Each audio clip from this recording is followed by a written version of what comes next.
Oke, kembali lagi dengan saya Irma Preti Simanjuntak.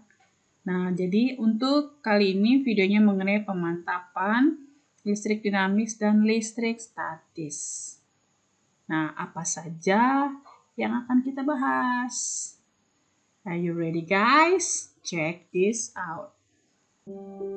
Soal yang pertama, dua buah muatan A dan B masing-masing dia muatannya adalah si 2 mikro dan 32 mikro, ya kan? Oke, kita buatlah diketahuinya, ya. Berarti QA atau Q, ya, muatan di A 2 mikrokulum, ya. Kemudian muatan di B sama dengan 32 mikrokulum. Oke. Kemudian si muatan A dengan B ini berjarak 60 cm satu sama lain. Oke, kita gambarkan saja. Ya, dia berjarak 60 cm satu sama lain. Nah, kira-kira gini ya. Next, titik C berada di antara kedua muatan mengalami medan listrik sama dengan 0. Oke, titik C kita nggak tahu ini di mana. Nah, sekarang pertanyaannya adalah perbandingan jarak muatan A dan B terhadap titik C. Oke.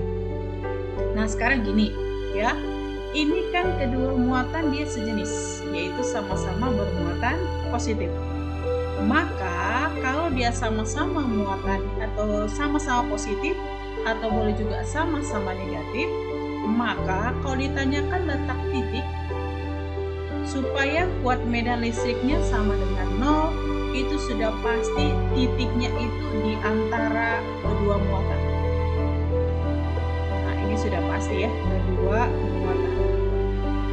Oke, di manakah itu titiknya? Ya kan? Kita misalkan aja nih sebagai titik C.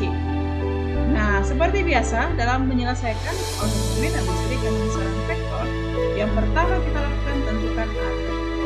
Bagaimana arahnya? Kita perhatikan muatan positif. Muatan positif akan dijauhi muatan tersebut. Karena muatan A di kiri, maka nanti arah medan listrik akibat muatan di A adalah ke kanan. Lanjut, karena B ini di kanannya adalah muatan positif, maka medan listrik akibat yang di kanan atau B dia akan mengarah ke kiri. Gitu ya kan? Ingat kemarin apa dia syarat supaya 0? Kalau dia arahnya berlawanan dan besarnya harus sama. Berarti kesimpulannya medan listrik A harus sama dengan B. Ingat, medan listrik K kalikan Q dibagikan R, gitu ya kan? Oke, kita samakan dengan K kalikan Q dibagikan dengan si R juga. Kita tewaskan saja yang perlu, yaitu si K. Oke, kita lanjutkan. Berarti muatan di A 2 mikro. RA artinya apa? Jarak A terhadap titik C. Kita misalkan saja X. Berarti kan ini sebagai RB, berarti sisanya ya 60 dikurangkan dengan X. Oke, berarti RA-nya X kuadratkan, QB-nya adalah 32. Maka yang tadi adalah 60 dikurangkan dengan si X. Gitu ya. Oke, kita lanjutkan. Kita bawa dulu ke atas. Nah, gini ya kan. Maka boleh kita buat, kita sederhanakan ini ya. Ini kita boleh tewaskan adalah si 16. Ingat, kalau kita perhatikan di sini kan bentuknya akar. Bagaimana menghilangkan akar, maka harus kita bagaimana menghilangkan kuadrat, maaf ya. Maka harus kita akarkan. Berarti 1/X sama dengan di sini 16 jadi 4 ya. 60 dikurangkan dengan X. Oke, kali silang. 4X sama dengan kali silang. 60 kurang X berarti 5X sama dengan si 60. X-nya berapa? 12 cm. Oke, kita perhatikan.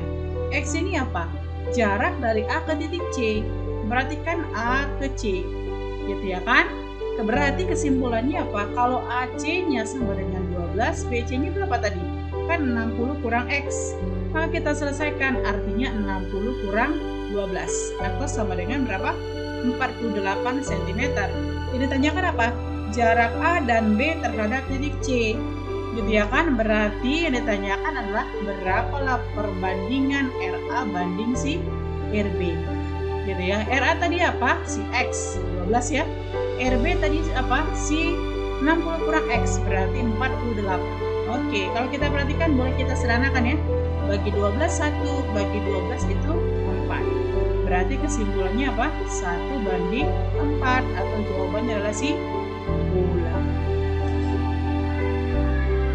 Oke, nah kita perhatikan ya. Jadi ada 2 buah kapasitor dirangkai secara seri. Oke, jadi dia diserikan. Dan masing-masing kapasitasnya itu sama dengan C. Dirangkai seri. Oke, jadi di sini kan harus ingat apa ciri-ciri rangkaian seri. Kalau dia rangkaian seri, muatan masing-masing kapasitor itu sama seperti muatan total. Gitu kan? Kemudian berikutnya dikasih tahu bahwasanya energi listrik dari tiap kapasitor itu adalah sebesar W. Berarti kesimpulannya energi kapasitor 1 sama energi kapasitor 2 sama-sama dia W. Yang ditanyakan berapa sebenarnya muatan keseluruhan? Berarti ditanyakan Q total. Ya. Oke, ingat tadi rangkaian seri apa? Kalau Q total dengan Q1 dengan Q2 dia pasti sama. Artinya kita tinjau Q1 atau Q2 boleh saja. Berarti kalau kita tinjau Q1 berarti Q, ya. Kita hubungkanlah dengan si energi. Maka rumusan energinya apa? W sama dengan setengah Q kuadrat per C. Gitu ya kan? Berarti kalau W1 Q1 C1. Berarti Q1 kuadrat. Nah, di sini berarti kalau kita mau cari Q1 kuadrat kan, kita tinggal kali silangkan saja. Ya, kita sekali silangkanlah si 2 dikalikan dengan W1 dikalikan dengan C1. Ya, atau Q1 kuadrat 2, W1-nya W, C1-nya C. Berarti besar Q1 menghilangkan kuadrat, kita akarkanlah 2 kalikan W kalikan dengan C. Nah, karena rangkaian seri ini juga dia sebagai Q totalnya, ya kan? Maka jawabannya adalah si bola. Oke, soal yang ketiga, soal analisis ya. Kita perhatikan di sini ada 3 buah resistor ya, yaitu 2, 3 dan 6 ohm. Pada si 2 ohm dia arus yang mengalir I1 pada 3 ohm, I2 pada si 6 ohm adalah I3. Kalau kita perhatikan di sini antara si ini kita anggap ya, ini kita anggap R1, ini kita anggap R2, kita anggap R3. Di antara R1, R2 dan juga R3 sudah pasti ini hubungannya apa? Ya, sudah pasti ini hubungannya rangkaian paralel. Oke. Nah, ingat-ingat lagi kembali apa ciri-ciri rangkaian paralel? Kalau dia besar sih beda potensialnya pasti akan bernilai sama, ya kan? Artinya apa? V1 dengan V2 dengan V3 dengan V total pasti akan sama nilainya. Dan di soal dikasih tahu apa?